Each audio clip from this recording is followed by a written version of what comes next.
दोस्तों, दिल्ली टेस्ट में यशस्वी जायसवाल का रनआउट अब क्रिकेट जगत का सबसे बड़ा विवाद बन चुका है। मैदान पर जो हुआ उसने न सिर्फ फैंस बल्कि पूर्व खिलाड़ियों को भी चौंका दिया है। 175 रनों पर शानदार बल्लेबाजी कर रहे जायसवाल जिस तरह आउट हुए उस पर अब सवाल उठने लगे हैं। क्या अंपायर ने जल्दबाजी में फैसला दे दिया? क्या थर्ड अंपायर ने बेईमानी की? और अब सुनील गावस्कर ने इस पूरे मामले पर गुस्सा जाहिर करते हुए अंपायरिंग पर तीखा बयान दिया है। जी हाँ, बताएंगे पूरी खबर, तो इस वीडियो को अंत तक जरूर देखें। और अगर आप भी टीम इंडिया के फैन हो तो वीडियो को एक लाइक जरूर करें। दोस्तों, दिल्ली टेस्ट में यशस्वी जायसवाल का रनआउट होना अब क्रिकेट चर्चा का सबसे बड़ा मुद्दा बन गया है। एक तरफ लोग कह रहे हैं कि उनके साथ नाइंसाफी हुई, तो दूसरी तरफ कुछ लोग का कहना है कि यह साफ सुथरा रनआउट था और इसमें किसी तरह की बेईमानी नहीं थी। लेकिन सच्चाई क्या है? चलिए तस्वीर दर तस्वीर इस पूरे वाकये को समझते हैं। आखिर कैसे जायसवाल 200 के करीब पहुंचकर 175 रनों पर आउट हो गए। दरअसल ये सब तब हुआ जब यशस्वी जायसवाल शानदार बल्लेबाजी कर रहे थे। उनके हर शॉट से आत्मविश्वास झलक रहा था और वो दोहरे शतक की ओर तेजी से बढ़ रहे थे। तभी एक ओवर में उन्होंने मिड ऑफ की दिशा में एक बेहद तेज ड्राइव खेली। गेंद सीधी जाकर चंद्रपॉल के हाथों में जा लगी, जो उस जगह फील्डिंग कर रहे थे। गेंद इतनी गति से गई कि किसी के लिए रन लेने की गुंजाइश मुश्किल थी, लेकिन जायसवाल ने बिना रुके रन के लिए दौड़ना शुरू कर दिया। वो आधी पिच पार भी कर चुके थे कि नॉन स्ट्राइकर एंड पर खड़े शुभमन गिल ने 9 रन का इशारा कर दिया। अब जायसवाल को वापसी करनी पड़ी, लेकिन जब तक वे अपने क्रीज तक पहुंच पाते, विकेट कीपर के पास गेंद पहुंच चुकी थी और उसने बेल्स उड़ा दी। जायसवाल काफी दूर थे और अंपायर ने बिना किसी देरी के उन्हें आउट दे दिया। पहली नजर में ये एक साफ रन आउट लग रहा था। क्रिकेट के बेसिक नियम कहते हैं कि अगर स्ट्राइकर शॉट खेलता है तो उसी का कॉल होता है, लेकिन इस स्थिति में गेंद इतनी तेज गति से फील्डर तक गई थी कि रन के लिए भागना जोखिम भरा था। कमेंट्री में भी यही कहा गया, जायसवाल को रुक जाना चाहिए था क्योंकि इतनी तेज गेंद पर भागना खतरनाक था। शुभमन गिल ने सूझबूझ से निर्णय लिया और भागने से मना कर दिया। यहां तक सब सामान्य था, जायसवाल की जल्दबाजी, गिल की समझदारी और एक साफ रन आउट। लेकिन विवाद तब शुरू हुआ जब रिप्ले में कुछ ऐसा दिखा जिसने सभी को चौंका दिया। धीमी गति के रिप्ले में नजर आया कि विकेट कीपर के दस्तानों में गेंद ठीक से थी ही नहीं। कुछ फ्रेम्स में गेंद उसके हाथ से आगे निकल चुकी थी, जबकि बेल्स पहले ही हिल चुकी थीं। सोशल मीडिया पर तस्वीरें वायरल होने लगीं और लोगों ने सवाल उठाना शुरू किया, क्या यह सच में आउट था? 2 तस्वीरें खास तौर पर चर्चा में आईं। पहली तस्वीर में दिख रहा था कि जब कीपर ने बेल्स छुई, गेंद उसके हाथ से फिसल चुकी थी।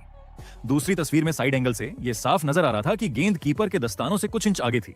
अब ऐसे में लोगों को लगा कि यशस्वी जायसवाल नॉट आउट थे, क्योंकि नियम कहता है कि जब बेल्स गिरती हैं, गेंद कीपर के नियंत्रण में होनी चाहिए। यहां तक कि वेस्ट इंडीज के खिलाड़ी भी शुरुआत में जश्न नहीं मना रहे थे। वे एक दूसरे की तरफ देख रहे थे, मानो उन्हें भी यकीन न हो कि बल्लेबाज वास्तव में आउट हैं या नहीं। लेग अंपायर ने हालांकि बिना हिचकिचाए आउट दे दिया और थर्ड अंपायर की मदद नहीं ली। यही बात लोगों को खटक गई, जब तकनीक मौजूद थी तो उसका इस्तेमाल क्यों नहीं हुआ? हालांकि मामला यहीं खत्म नहीं हुआ। जायसवाल के ड्रेसिंग रूम लौटते वक्त उनका चेहरा बता रहा था कि वे इस फैसले से संतुष्ट नहीं थे। उन्होंने टीम के साथियों से भी पूछा कि क्या उन्हें वास्तव में आउट दिया जाना चाहिए था। सोशल मीडिया पर बहस थमने का नाम नहीं ले रही। कई फैंस का कहना है कि अगर थर्ड अंपायर को शामिल किया जाता तो शायद नतीजा अलग हो सकता था, क्योंकि कुछ एंगल्स में गेंद कीपर के हाथ से फिसलती दिख रही थी। वहीं कुछ लोगों का मानना है कि जायसवाल ने जल्दबाजी की और इतनी तेज गेंद पर रन के लिए भागना समझदारी नहीं थी।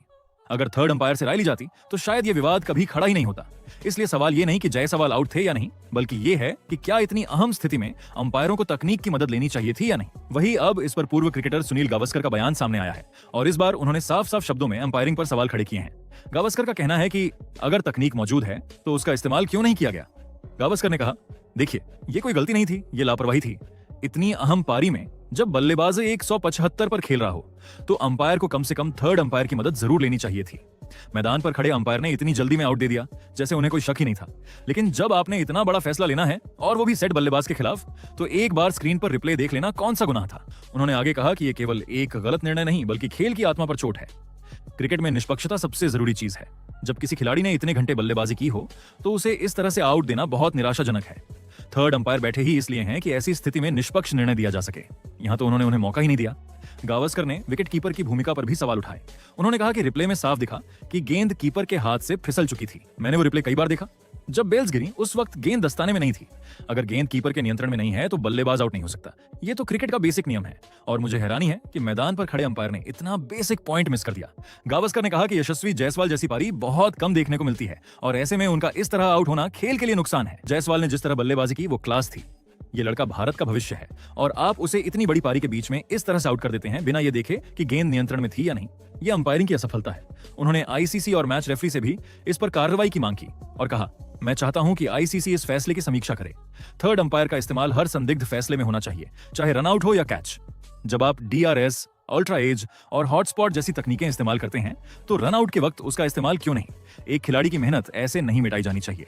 दोस्तों, नतीजा चाहे जो भी रहा हो, इस रन आउट ने एक बार फिर दिखा दिया कि क्रिकेट में एक पल की जल्दबाजी कैसे पूरे मैच का रुख बदल सकती है। जायसवाल का आउट होना भारतीय पारी के लिए झटका जरूर था, लेकिन उनकी 175 रनों की